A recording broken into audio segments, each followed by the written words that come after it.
Alright guys, ladies and gentlemen, it's official. I have officially played way too much Call of Duty Black Ops 6 Zombies to a point where a couple of weeks ago, I ended up making a video about pro tips that you need to know about this game so you can do better. And a lot of you guys wanted some additional tips, and today I decided to go a little bit more in depth and give you some advanced pro tips so that you can really take your game to the next level in BO6 Zombies. These are going to range from map-specific tips to generalized gameplay and some interesting tech that you can use that you probably don't know about in regards to your player character. But I've invested hundreds of hours into this game at this point to give you guys the best tips possible, so I hope you do enjoy. Also, we are literally like less than 500 subs from 600k. All I wanted to do was hit that by the end of the year, so I just want to say a preemptive thank you guys so much for that, and I have some very cool stuff for you planned in 2025, and I appreciate all the support and love. All right, so getting started here is a cool little secret recently discovered on Citadel Des Morts, where the raven that you can shoot out of the slide that goes back to spawn, this bird will fly around the map until you shoot it to get a piece for the Easter egg. But if you follow around this raven for 3.5 minutes before shooting it down, it's actually going to give you an additional drop in the form of a free random perk. It requires you a few minutes of following it around, obviously, but it's certainly worth it to get a free perk for yourself and all of your teammates. Next up is a cool little tip on Liberty Falls. Did you know that you can open the ice cream shop and access the bank without actually opening the main doors? Because theoretically, this could be a really good camping spot, but if you open either side of the bank, it opens both doors. However, if you go from the rooftop of the bank, drop down here, and then walk up to this wall, you should get a prompt to open the door, and this actually opens the ice cream shop, meaning you can walk directly into there and then use the bank to camp in the back of the hallway, and you'll see that since the doors are closed, they can only spawn in front of you, making this an unbelievably effective high round strategy using the jet gun, mutant injections, etc. The only downside is there's not an easy escape route, since the only way out of this place is through the ice cream shop once again, so there's not a good like panic option in case you do get cornered. But if you have a mutant injection and if you have the jet gun, you honestly shouldn't have too much trouble here, but it's a nice little camping spot that you should definitely try out. Okay, next we're going to quickly go over the augments that allow your weapons to deal the most amount of damage possible in general gameplay. The one we're going to look at first is Deadshot Daiquiri, and you're going to want to make sure that you have Deadhead applied. Secondly, you're going to want to make sure you have the Dead Break on your minor augment so that you're breaking armor much quicker and getting to critical points easier. And then next on Elemental Pop, the only one you're going to really want to make sure you have is Vulnerabine. This makes enemies more susceptible to elemental damage, and if you have the right ammo mod and you know how to take advantage of certain special and elite weak points, then this will give you tons of additional damage alongside the Deadshot Daiquiri augment as well. So I would just make sure you have these ones applied no matter what. Next up is a little tip for high rounders if you're playing Liberty Falls or Terminus. Now, we have these vaults in both respective maps where you can go in and get loot if you get a loot key from an enemy, and these have different colors of rarities as well, and you might be inclined to always use the orange because obviously that's theoretically the best and will give you the most rare loot, and that's true, although when it comes to high rounds, and especially with resource management, you might be better off using blue and purple keys because these are more likely to give you tons of scrap and maybe even some essence. Things like the golden keys will typically give you guns and stuff in the higher rounds, maybe even a wonder weapon, which you might not need if you're already set up, so I found it useful to start using blue and purple keys to just keep up on your resources and get additional scrap, salvage points, stuff like that as the rounds go on. Next up is an interesting tip that I'm not totally sure how practical it is, but it's interesting and worth knowing. So FMJ works in zombies, but not how you think. You know, instead of dealing more damage to armor, which was what we previously thought, it doesn't actually deal more damage to armored enemies. However, it does still deal more penetration damage, meaning if you're shooting zombies and hitting raw headshots, it is still more likely to go through that zombie and hit another one behind it. If you're running a weapon that takes advantage of being able to shoot through multiple zombies at once, FMJ is honestly something to consider because you're going to be hitting more zombies in that line, but the only downside is you have to trade off rapid fire, which in most cases I don't think is worth it. If you could run rapid fire in FMJ, that might be the best solution, but you really have to pick one or the other. So generally speaking, I don't think it's worth using FMJ over rapid fire, but it's an interesting tidbit to consider depending on your weapon and your purposes. Next up is a little tip for Citadel Des Morts. Once you get the Raven Sword, obviously the special ability creates this rift that sucks up zombies, but you can actually treat this rift like a Gersh device. You can jump through it and it will teleport you elsewhere. Speaking of swords, the optimal way to use melee macchiato for using the swords on Citadel Des Morts is you're going to want to make sure you have the espresso augment applied, because this allows your sword to swing slightly faster,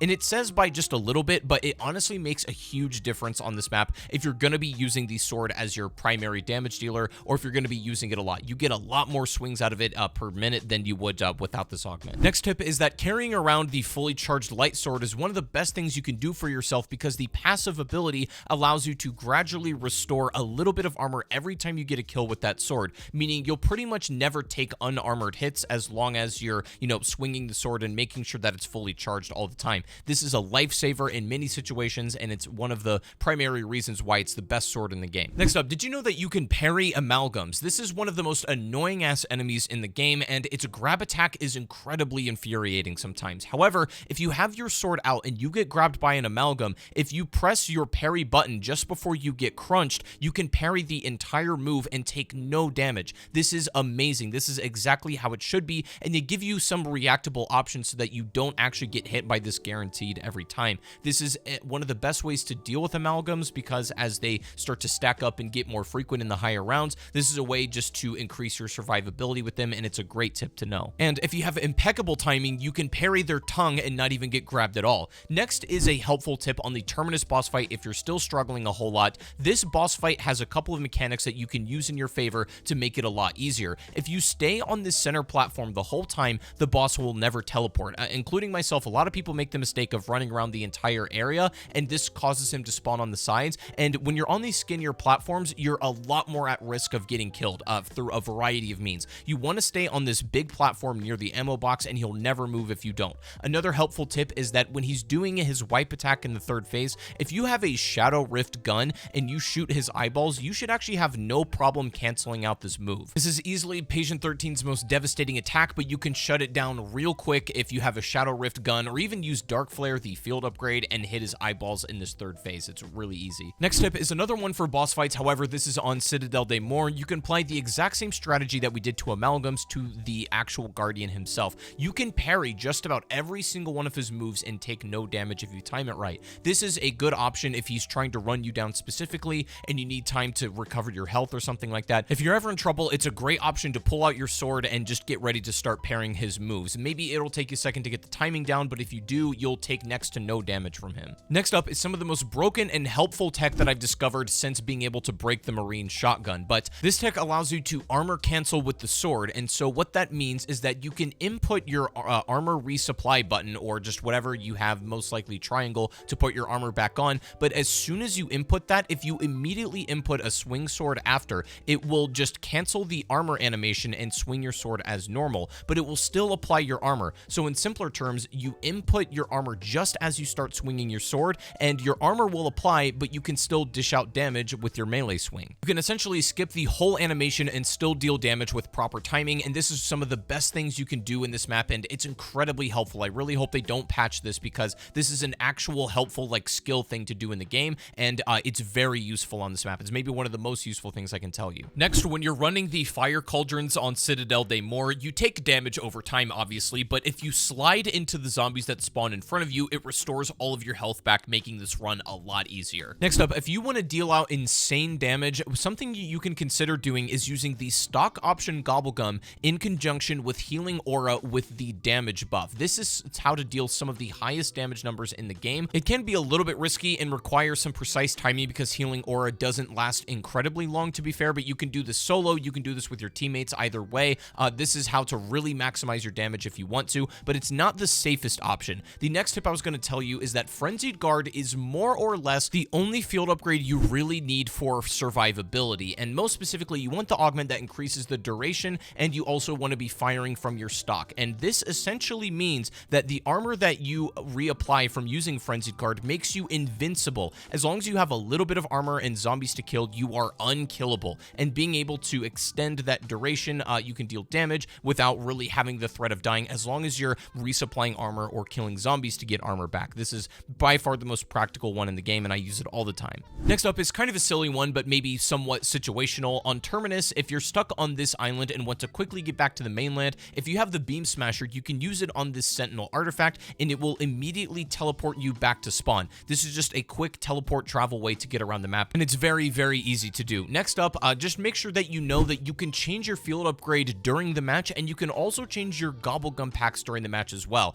Recently, they made a change where you now spawn in with 3 Gobblegums in this specific pack, so these are stuff that you're going to want to use early on in the game, but if you want to, you can also change to a completely different pack during the match as well. Next up is how to get free fire sales on every map. Now, as most of you probably probably know at this point, there's a handful of free power-ups in the form of these metal drops that are laying around all of the maps, right? You can get like free insta-kills, free max ammo, stuff like that, but you may have noticed that there's no fire sale drop. However, there has been recently discovered a way to get a free fire sale power-up. So the way to do this is you need to actually shoot all of the free power-ups in the map at first, right? You need to go and get all of them and collect the ones that are spawned in the map. The insta-kill, free armor, you know, full power, stuff like that. And once you've gotten all the power-ups, only then will the fire sale spawn. On Liberty Falls, it's here inside of the trash can after you've shot all of the previous power-up drops right there. And then on Terminus, it's just outside the spawn room under this little barrier right here. And then on Citadel Des Morts, it's inside of this well. Next up is some more tech that I discovered while playing around with armor, and it's not exclusive to Citadel Des Morts like the sword armor cancel is. However,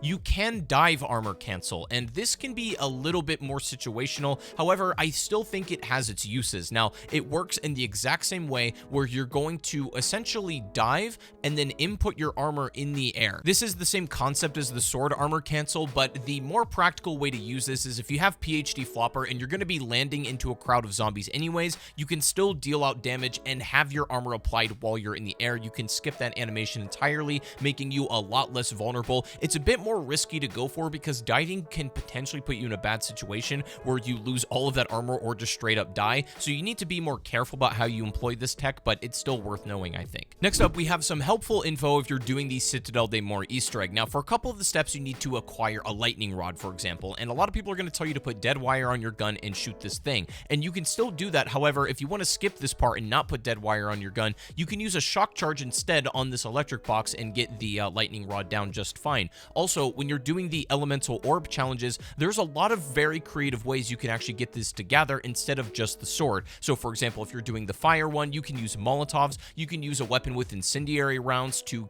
collect souls here. This goes for all of the elements. If you can find creative ways to kill using that element, it will most likely count towards souls in that elemental orb challenge. It's very helpful and can save you a lot of headache in the long run. Next up is a tip worth knowing that Manglers have been recently nerfed, and most specifically, they've become more vulnerable in their cannon hitbox. Now, this is their most vulnerable position on that enemy, and if you're having trouble with Manglers still on either Liberty Falls or Terminus, you're going to want to make sure that you're targeting the cannon because that is still the most vulnerable position they have, and then they've been nerfed into where now you should be able to melt them very quickly by hitting the cannon. It's worth going for. Next up is a kind of useful one, I guess, in the Citadel boss fight. There's a PhD augment that reduces your, or entirely negates your damage that you take from the environment while sliding. And yes, you can actually use this in the boss fight. The lava that surrounds the centerpiece area, if you slide in this with this PhD augment, you won't take any damage. So if you feel like you're dying to the environment quite a lot, it might be worth running this augment, but again, it will only be applied if you're sliding, so that's something worth thinking about.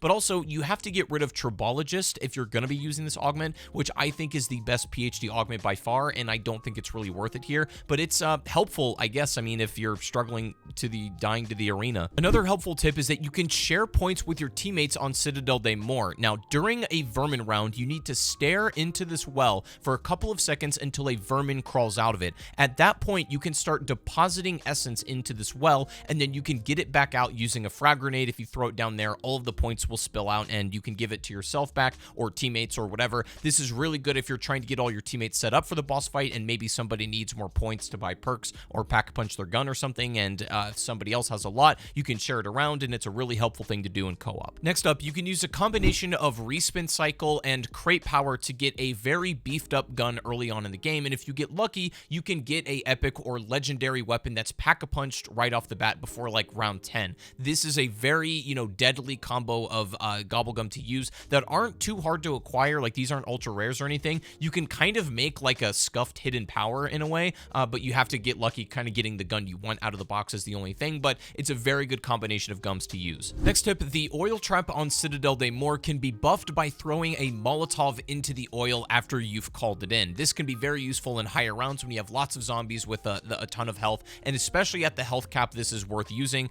and this can absolutely eviscerate entire hordes and deal tons of damage to elite and special enemies as well. If you use this in conjunction with like a sword strategy, this makes high rounds on Citadel Des Morts a lot more tolerable, and it's certainly worth doing because Molotovs aren't that expensive to craft, and I think it's a very efficient way to kill zombies. Next, you can get a free night assistant, and it's very easy to do in Citadel. All you have to do is find a chess piece, and it has 4 locations. It's either under the tavern just on the shelf here, it can be inside of this dining hall right next to the dragon for the fire sword. It can also be on top of this table that's inside of the quick revive room, and then last but not least, it can also be on this table inside the elemental pop room. And once you have this chess piece, you bring it over to this board in the stamina up room, and then a soul box will appear, and you just need to kill zombies until that's filled up, and then you'll be given this knight assistant that's this ghost that will, you know, kind of fly around and kill zombies for you. I will say he's not incredibly efficient, like don't expect him to carry the rounds for you or anything, but it's nice to have. Sadly, he does not revive you, but I think it's worth knowing about. You can also bring him into the boss fight if you want as well. Next up is a very useful tip in regards to Perkaholic, and especially if you die with this. Now, you essentially get to keep the first 3 perks that you get, and by default on a Perkaholic, if you die, you will come back with Stamina Up, Melee Macchiato, and Speed Cola.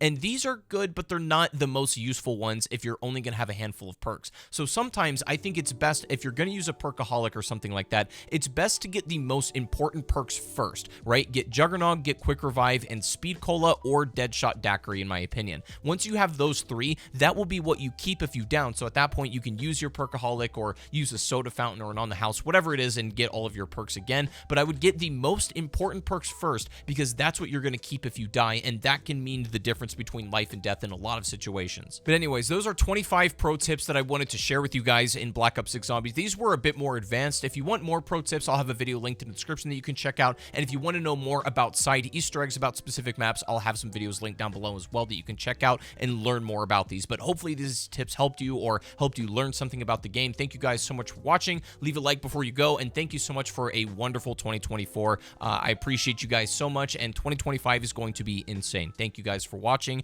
and I'll see you in the next year. Peace out.